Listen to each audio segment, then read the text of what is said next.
তিস্তা মহাপরিকল্পনা বাস্তবায়নের মাধ্যমে পানির সংকট, বন্যা ক্ষয়ের স্থায়ী সমাধান এবং কৃষি উৎপাদন বৃদ্ধি ও খেটে খাওয়া মানুষের ভাগ্যের পরিবর্তন ঘটাতে চাই। বিএনপি ক্ষমতায় এলে ইমাম, মুয়াজ্জিন, পুরোহিত সম্মানী প্রধান।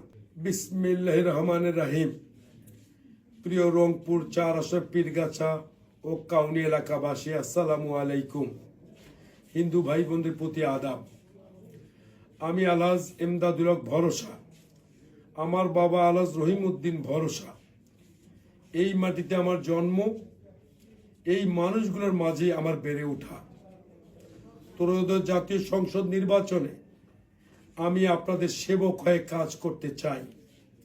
এই লক্ষ্যে রংপুর 4কে এমন একটি আসন হিসেবে করতে চাই যেখানে কৃষক পাবে তার ন্যায্য মূল্য, বেকার যুবক পাবে কর্মসংস্থান, মা বোনেরা পাবে সামাজিক নিরাপত্তা, আর সাধারণ মানুষ ন্যায্য অধিকার নিয়ে মাথা উঁচু করে বাঁচতে পারবে সমাজে।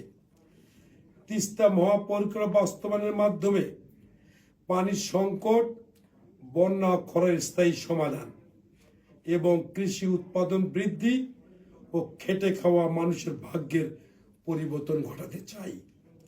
শিক্ষিত ছেলেমেয়েদের জন্য কারিগরি প্রশিক্ষণ, কর্মসংস্থান ও উদ্যোক্তা সৃষ্টির মাধ্যমে স্বাবলম্বী করতে চাই।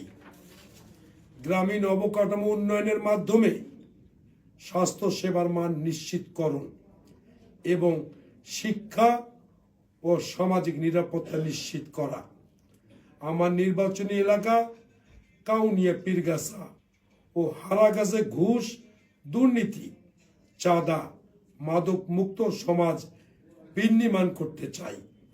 বিএনপি ক্ষমতায় এলে মা বোনদের জন্য ফ্যামিলি কার্ড, কৃষক কার্ড চালু করা, ইমাম, মুয়াজ্জিন, পুরোহিত সম্মানী প্রদান, এনজিও ক্ষুদ্র ঋণ মৌকুব এবং কৃষকদের জন্য 10,000 টাকা পর্যন্ত মৌকুব করা হবে। আমার বাবা আলহাজ রহিমউদ্দিন ভরসা আজীবন এলাকার মানুষের পাশে থেকেছেন। সেবা ও সততা যে আদর্শ তিনি রেখেছেন, সেই পথ ধরে আমি এগোতে চাই। আপনাদের ভোট ও দোয়া চাই। মানব কল্যাণে আমি কাজ করতে চাই। রংপুর 4-এ মানুষের পাশে থাকতে চাই। আল্লাহ হাফেজ।